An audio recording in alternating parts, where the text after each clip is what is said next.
Hello viewers, I'm your host Pratiksha Mishra with another episode of South Asia Focus. Let's begin the show. The Indian Navy marked Navy Day on December 4th, honouring its historic contribution to the nation's security.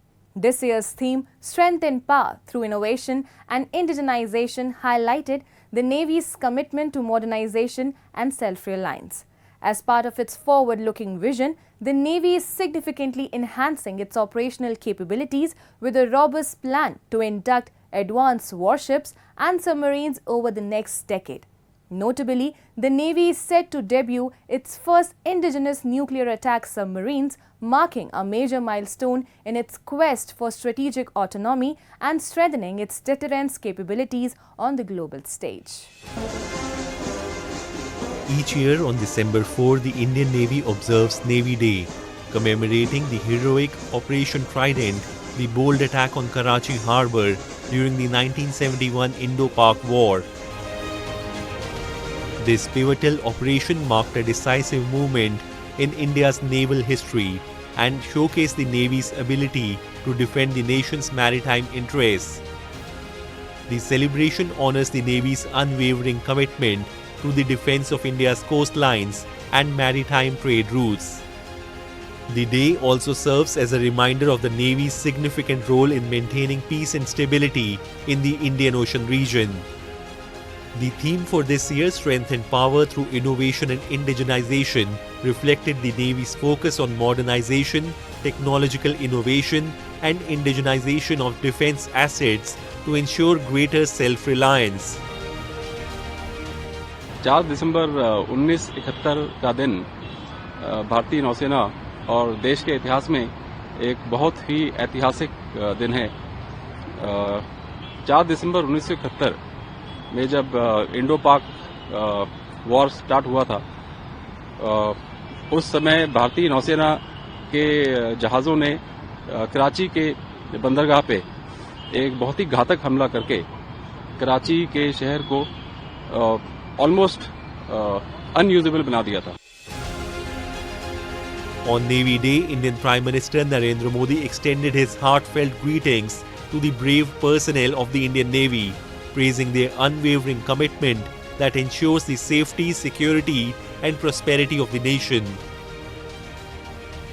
Additionally, President Draupadi Murmu participated in the Navy Day celebrations and witnessed an impressive operational demonstration by the Indian Navy at Odisha's Puri beach. Meanwhile, Navy Chief Admiral Dinesh Kumar Tripathi highlighted the Navy's forward-looking vision, which includes an ambitious plan to enhance its fleet with more than 90 new warships and submarines over the next decade.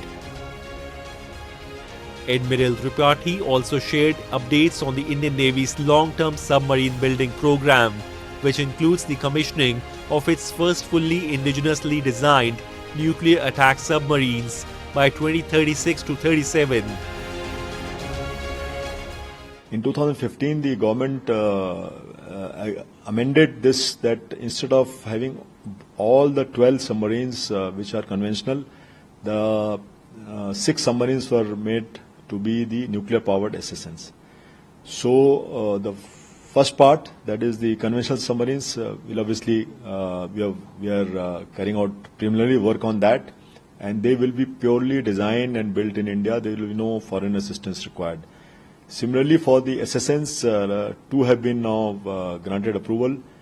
We have started work on that. We have spoken to all the stakeholders. I chaired a meeting last month, and we have got now a plan of action as to how to move so that the first SSN is inducted into our nation and in the Navy roughly by 2036-37. The Indian Navy has been strengthening its capabilities while actively supporting the Make in India initiative through a series of strategic projects. In October 2024, the Navy established a new very low frequency station in Telangana's Vikrabad to enhance military communication capabilities. Additionally, the Navy also signed a contract for the short refit and dry docking of the INS Vikramaditya India's aircraft carrier with Cochin Shipyard Limited in November 2024. Furthermore, the launch of the first multi-purpose vessel, Samarthak, and the commissioning of the INS Sandhayak, a survey ship, underscore India's growing self-reliance in defense manufacturing. The Navy is significantly expanding its fleet with numerous ships and submarines currently under construction and additional orders in place. These initiatives highlight the Navy's pivotal role in national security, maritime safety, and disaster response. The Indian Navy not only safeguards the country's coastline but also monitors vital maritime trade routes. It plays an essential role in humanitarian assistance during natural disasters and crises.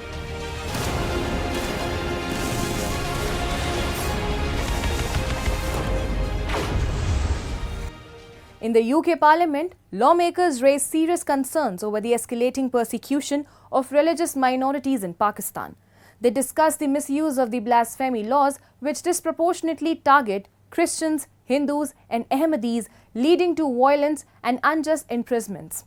Lawmakers also addressed the alarming rise in forced conversions, particularly of young girls from religious minorities. Additionally, they criticized Pakistan's educational system for perpetuating religious intolerance through biased textbooks. A report. Concerns are growing over the alarming reports of discrimination, violence, and persecution against religious minorities in Pakistan. One of the key issues is the misuse of Pakistan's controversial blasphemy laws, which have been increasingly used as tools to target religious minorities. Recently, in the UK Parliament, lawmakers raised serious concerns about the ongoing persecution of religious minorities in Pakistan, highlighting alarming reports of discrimination, violence, and human rights abuses. I can understand why some. Since the 1980s, many thousands, and I mean thousands of cases have been reported disproportionately affecting Christians, Hindus, Ahmadis. These laws are used not only to silence dissent, but also as tools for personal vendettas and mob incitement. When I was in Pakistan back in 2023, Madam Deputy Speaker, I remember meeting some of those who had been convicted, had been charged with blasphemy law, defaming or defaming the blasphemy laws, but were found that the allegations were vindictive and malicious, and there was no evidential base whatsoever for them. So I think I want to highlight that as well. These accusations, of course, have led to extrajudicial killings, violent attacks, mass displacements. In addition to legal challenges, religious minorities in Pakistan are increasingly vulnerable to forced conversions.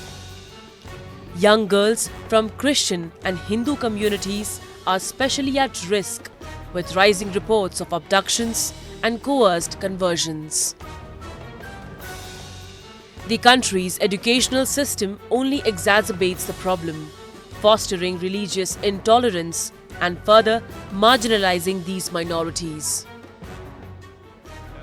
In the UK Parliament, lawmakers also expressed deep concern over the educational system's role in perpetuating these injustices.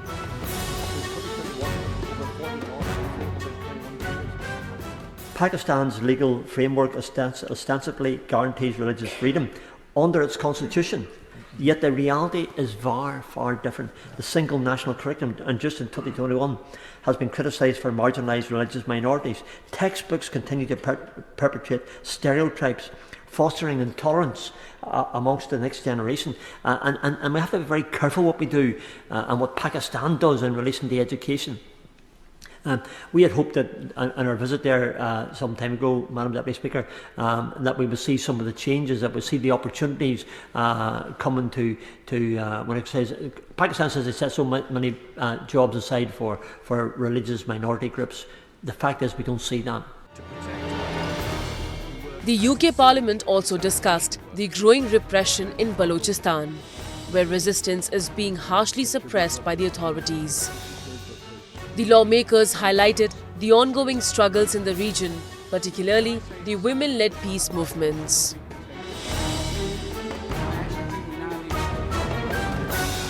Forms of repression that are taking place are producing a resistance movement. Unfortunately, some of that is an armed resistance movement, and we've seen what have been classified as terrorist actions as well. And so therefore there's a deterioration. But there is a peace movement, and the peace movement that's taking place is largely led by women, and they've been instigating marches over this last 12 months. But unfortunately what we're finding now is that those women are being arrested, and the peace movement and human rights movement in Baluchistan is now being savagely repressed. The misuse of blasphemy laws, the alarming rise in forced conversions, and the role of Pakistan's educational system in perpetuating intolerance collectively highlight a deep-rooted systematic failure to protect the rights of religious minorities. These issues are interconnected, reinforcing each other and creating an environment where vulnerable communities are subjected to abuse with little recourse for justice.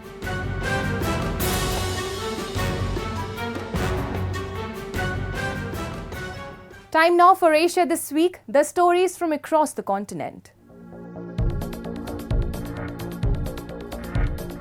Protesters in South Korea gathered in the capital Seoul for candlelight vigil, demanding the resignation of President Yoon Suk-yeol after his botched attempt to impose martial law. Many gathered for the rally, where they held candles, placards and banners while listening to speeches and performances. Yoon's declaration of martial law on December 3rd sought to consolidate power, ban political activity and censor the media in Asia's fourth largest economy and a key US ally.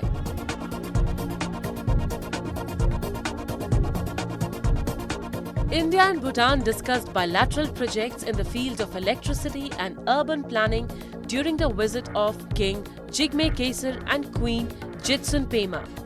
Wangchuk met Prime Minister Narendra Modi, and both sides reiterated continued collaboration on multiple fronts, including the Gilufu Mindfulness City project and hydropower.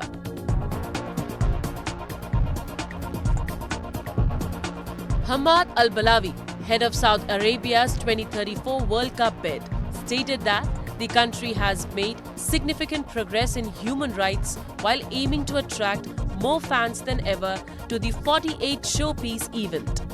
Saudi Arabia is the sole bidder for 2034 World Cup, with FIFA set to vote on it next week amid concerns about the country's human rights record.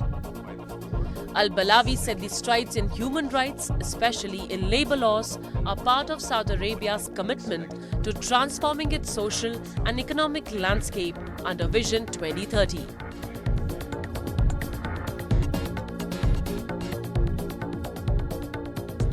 The situation in Bangladesh continues to worsen as religious minorities face increasing violence and repression. The brutal attack on a lawyer defending Hindu monk Chinmoy Krishnadas highlights the growing risk for those advocating for minority rights. Das' arrest on sedition charges has sparked widespread concern, with reports of hundreds of incidents of violence targeting the Hindu community since August. International voices, including UK MPs, are raising alarm over the escalating violence and the failure to protect minority communities. A report.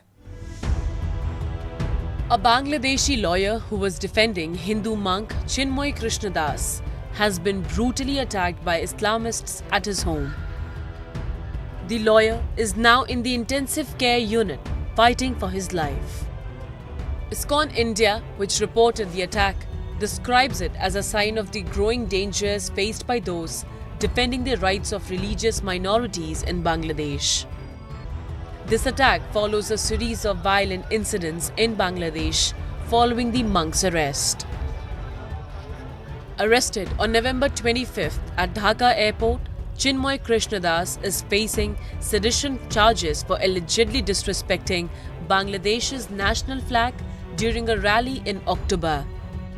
According to reports, lawyers denied appearing for him during the bail hearing in a court. The charges and his arrest have sparked controversy and fear for the safety of religious minorities in the country. The incident has added to the growing tensions between India and Bangladesh, which have been escalating following the ouster of Sheikh Hasina. While India has raised concerns over the situation, the international community is beginning to condemn the violence. Recently, British MPs brought up the violence against Bangladesh Hindus in the UK Parliament.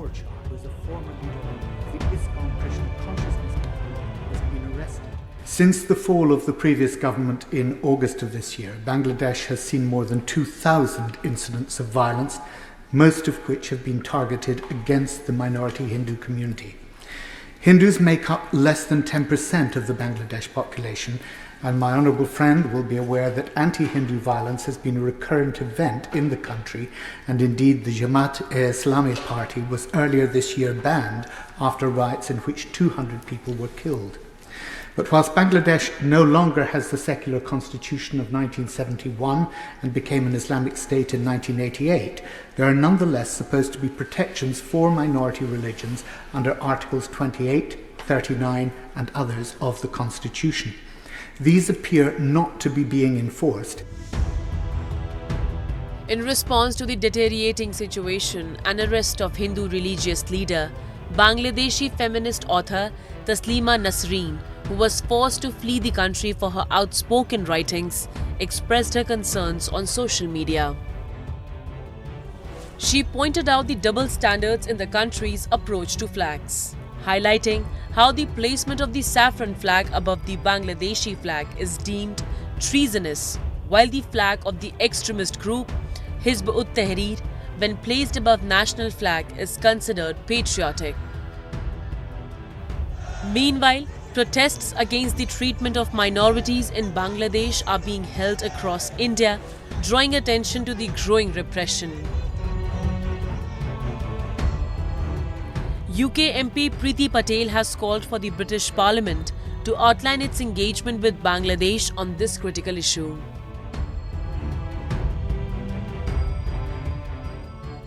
The degree of escalation in the violence is deeply, deeply concerning. And what we are witnessing now is just uncontrolled violence in many quarters. And we are now watching with horror and shock as further violence is spread in Bangladesh. And all our thoughts in this House are most definitely with the diaspora community here and those who are affected in Bangladesh. These are deeply disturbing reports. So given the current instability in Bangladesh and since the departure of the former Prime Minister in August, this is a moment of deep concern. Many governments are condemning the violence and calling for peace and law and order to be restored. So I welcome the comments from the Minister, but I must emphasise that all efforts must be taken now. As international pressure mounts, the situation in Bangladesh remains tense, with religious minorities facing an increasingly hostile environment. The attacks and arrests are a stark reminder of the dangerous climate for those advocating for religious freedom and human rights in the country.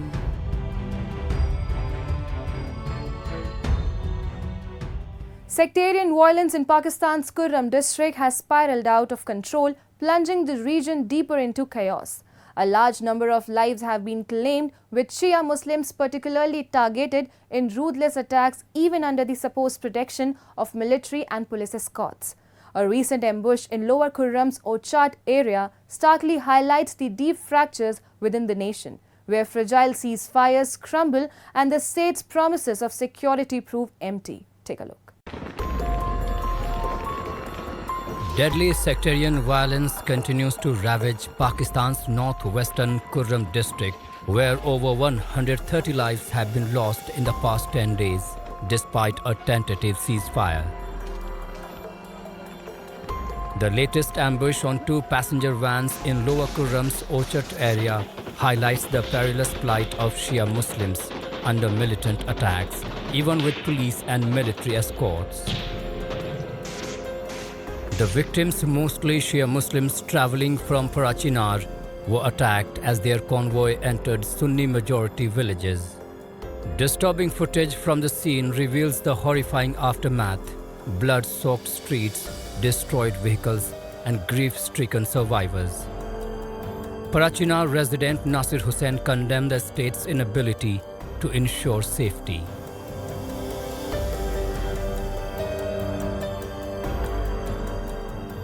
پرون کومه دلهراش واقع شوی ده او د مین روډ نه سکیورټي حصار کې صدی کې کومه کنوایی و هغه آرمی او د پولیس اف سی نگرانه کې کار خود سیده سیده علاقې کې بار واقعیات کېږي مین روډ ده د ریاست ذمہ داری ده د روډ کلیر کی او د کومه کروي شوی ده په کار ده پورن د کومه ناصر د دهشتګرد د ناصر د کروي وشي د پورن ونی ولاشي. Pakistan's military has faced harsh criticism for its handling of Khyber Pakhtunkhwa's volatile tribal regions. Over the years, the military's alliances with tribal factions, many harboring Sunni extremist sympathizers, have exacerbated sectarian tensions. Instead of fostering stability, these partnerships have emboldened extremist militias like the Tehreek-e-Taliban Pakistan, Hafiz Gul Bahadur faction and others, fueling the rise of violence as a tool of dominance. Hospitals in Parachinar struggle to manage the fallout. روان دي سچويشن چې کوم جاری دی په دې کې لګبګ 50 کسان موږ سره کوم دي هغه ډیډ بوډیز ریسیو شوي دي او تقریبا 100 نه زیات چې کوم دي هغه موږ سره زخمیان دي زخمیانو کې ډیر داسې و چې هغه موږ کور ته ولېږلو کوم چې سیریس وو هغه موږ مینیج کړي دي هغه مو ریټین کړي دي هغه ټریټمنټ روان دی هغه چې کوم سرجریز دی هغه ډے نایټ 24/7 موږ هغه سرجریز جاری ساتلي دي هغه سره د وجې نه. Kurram district, bordering Afghanistan, has long been a flashpoint for sectarian strife. The influence of militant groups linked to the Afghan Taliban further destabilizes the region, exploiting the Sunni-Shia divide for their agendas. The Shia community in Kurram remains under siege, trapped in a cycle of fear and violence. Despite government assurances, Pakistan's fractured governance and failure to act decisively against rising extremism have left its citizens vulnerable to the unchecked power of radicalized factions. The devastating events in Kurram serve as a stark reminder of Pakistan's growing inability to protect its citizens. As the death toll climbs and despair grows, the pressing question remains: will the state finally act, or will it allow sectarian militias to continue tearing the nation apart? With violence on rise, the hope for peace in Pakistan appears increasingly out of reach. And with that, we come to the end of this week's episode. See you next week. Goodbye and take care.